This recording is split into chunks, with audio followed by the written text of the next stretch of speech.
Job trend आप चलाएं, किसने मना किया? बट वो जो ज़मीन का ट्रेंड है, कितनी ज़मीन आप लोग लीजिएगा उसके लिए?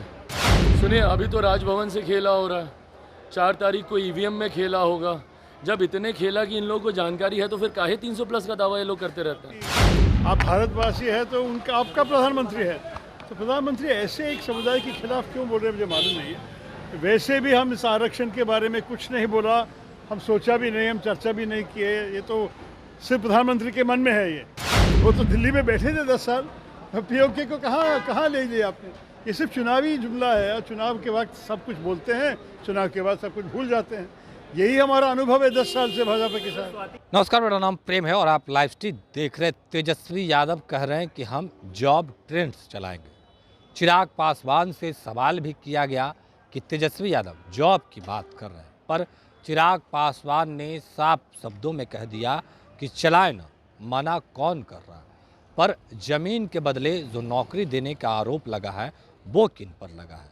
एक और नौकरी और रोजगार की बात तेजस्वी यादव कर रहे हैं, जो विपक्ष के नेता हैं वो भी खूब घेर रहे हैं। देखिए, 17 महीनों में जो काम हुआ उसको लेकर लगातार जो महागठबंधन के लोग हैं वो कह रहे हैं कि तेजस्वी यादव के कारण ही हुआ, पर एनडीए के नेता जवाब भी दे रहे हैं, कह रहे हैं कि बिना मुख्यमंत्री नीतीश कुमार के पॉसिबल कैसे था, आखिर सिग्नेचर कौन किए थे।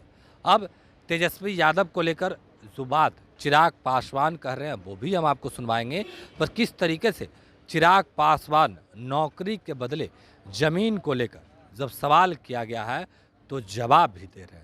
एक और चिराग पासवान हैं, दूसरी ओर तेजस्वी यादव है। देखिए, दोनों युवा नेता हैं, लगातार दोनों नेता एक दूसरे पर सवाल भी खूब खड़ा कर रहे हैं। पिछले दिनों आपने सुना होगा कि किस तरीके से तेजस्वी यादव है जो चिराग पासवान को हार की अग्रिम बधाई दे रहे थे। चिराग पासवान का भी गुस्सा फूट पड़ा था और तमाम मुद्दों को लेकर किस तरीके से चिराग पासवान जवाब दे रहे थे।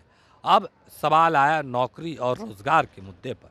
देखिए, प्रधानमंत्री का रोड शो होने वाला था, उस दौरान भी तेजस्वी यादव का कहना था कि वो जॉब शो करेंगे, पर अब तमाम चीज़ों को लेकर चिराग पासवान और तेजस्वी यादव आमने सामने हो गए। उतना ही नहीं, कांग्रेस के नेता हैं वो भी लगातार प्रधानमंत्री नरेंद्र मोदी या फिर एनडीए सरकार से लगातार सवाल पूछ रहे हैं। देखिए, प्रधानमंत्री नरेंद्र मोदी हो या फिर गृह मंत्री अमित शाह हो, तमाम नेताओं से सवाल पूछा जा रहा, पर मुसलमानों को आरक्षण को लेकर जो गृह मंत्री अमित शाह बयान दिए थे उस पर अब सियासत तेज हो गया। कांग्रेस के सांसद हैं शशि थरूर, साफ शब्दों में कह रहे हैं कि पूरे वो देश के प्रधानमंत्री हैं, आरक्षण खत्म करने की बात कैसे कर सकते हैं। देखिए, चिराग पासवान का भी बयान हम आपको सुनवाएंगे और कांग्रेस नेता शशि थरूर का भी बयान सुनवाएंगे कि किस तरीके से जो दोनों नेता हैं वो खूब गरज रहे हैं। जो एनडीए के नेता हैं वो इंडिया गठबंधन वालों से सवाल पूछ रहे हैं, यानी चिराग पासवान हैं जो तेजस्वी यादव पर बरस रहे हैं और शशि थरूर हैं जो एनडीए गठबंधन यानी प्रधानमंत्री नरेंद्र मोदी और गृह मंत्री अमित शाह पर बरस रहे हैं। क्या कुछ कर रहे हैं दोनों नेता, ठीक देखिए आप इस वीडियो में। हाँ तो भाई, जॉब ट्रेंड आप चलाएं, किसने मना किया? बट वो जो ज़मीन का ट्रेंड है, कितनी ज़मीन आप लोग लीजिएगा उसके लिए?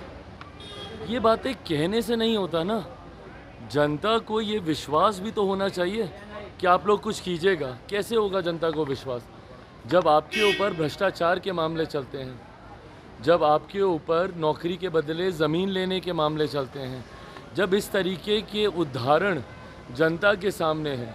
वहीं दूसरे उदाहरण महिलाओं के लिए दिल्ली में बैठे एक प्रधानमंत्री ने गांव की महिला के लिए शौचालय बनाया, उज्ज्वला दिया, आपको आयुष्मान के माध्यम से 5-5 लाख रुपए तक का इलाज दिया। आज भी 81 करोड़ लोगों को मुफ्त में राशन दिया जा रहा है।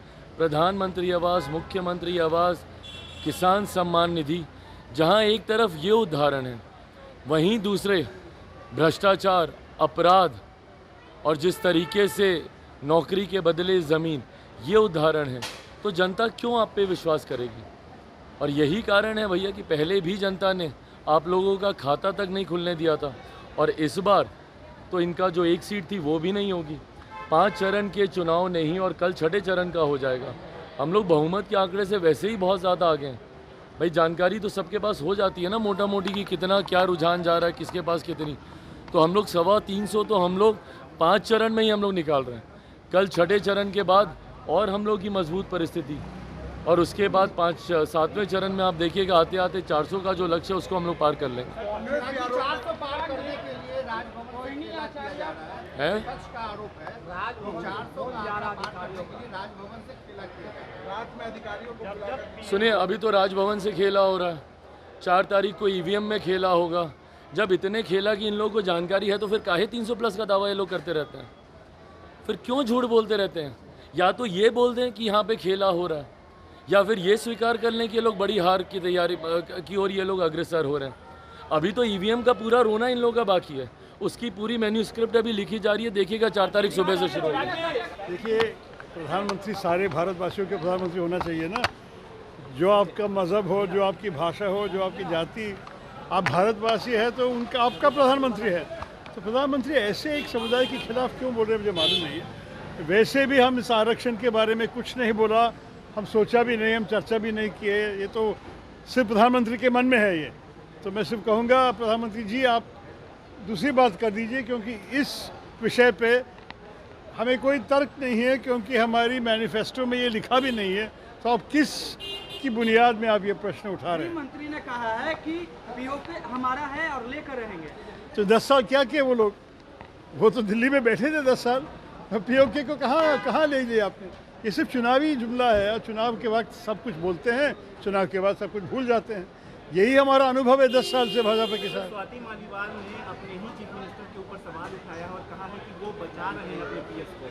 देखिए, जो अदालत के सामने है मैं उसके ऊपर टिप्पणी नहीं करना चाहता हूँ। जो भी है, अगर कोई महिला के खिलाफ कुछ हुआ तो नेचुरली इंक्वायरी होनी चाहिए, और जस्टिस तो करना चाहिए, मतलब न्याय तो होना चाहिए। लेकिन ये सब मामले मेरे ख्याल में हमारे चुनाव के जो असली विषय है उसको भूल जाने के लिए ये सब उठा रहे हैं।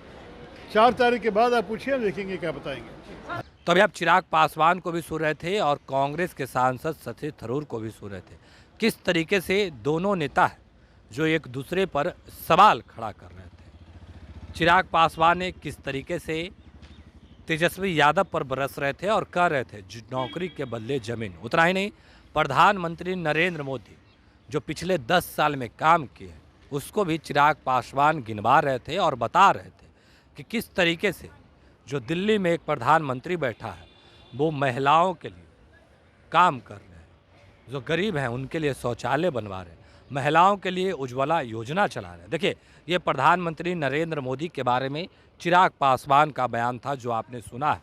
पर अमित शाह के बयान को लेकर क्या कुछ करे थे कांग्रेस के सांसद, वो भी हमने आपको सुनवाया है। देखिए, लोकसभा का चुनाव हो रहा है, 2 ही गठबंधन है, एक और इंडिया गठबंधन, वहीं दूसरी ओर एनडीए गठबंधन। दोनों गठबंधन के नेता हैं जो एक दूसरे पर सवाल खड़े कर रहे हैं। इंडिया गठबंधन के नेता हैं जो एनडीए के नेता से सवाल पूछ रहे हैं, और एनडीए के नेता हैं जो इंडिया गठबंधन वालों से सवाल पूछ रहे हैं। पर दूसरी ओर बात करें तो प्रधानमंत्री नरेंद्र मोदी को तीसरी बार प्रधानमंत्री बनाने की कहीं ना कहीं एनडीए के लोग हैं वो कह रहे हैं कि तीसरी बार नरेंद्र मोदी ही प्रधानमंत्री बनेंगे, और इस बार जो आंकड़ा होगा वो 400 का पार होगा। पर जो विपक्ष के नेता हैं, जो इंडिया गठबंधन के नेता हैं, उनका कहना है कि कितना भी कोशिश कर ले, इस बार मोदी जी का जादू नहीं चल रहा है, इस बार वो प्रधानमंत्री नहीं बनेंगे। देखिए, ये चुनावी जनसभाओं में भी जो बयान है वो दिए जाते हैं। लगातार तेजस्वी यादव बिहार में रैली कर रहे हैं और जो इंडिया गठबंधन के प्रत्याशी हैं उनके लिए वोट मांग रहे हैं। एक और तेजस्वी यादव हैं तो दूसरी ओर एनडीए के भी नेता हैं जो लगातार एनडीए के प्रत्याशी के लिए वोट मांग रहे हैं। पर चिराग पासवान ने कह दिया है, पिछली बार 40 में 39 सीट जीते थे, 1 सीट वो लोग किशनगंज को जो कांग्रेस के खाते में गई थी वो भी इस बार ये लोग हार जाएंगे और 40 पे 40 एनडीए की जीत होगी। फिलहाल के लिए इतना ही। बने रहे लाइव के साथ। धन्यवाद।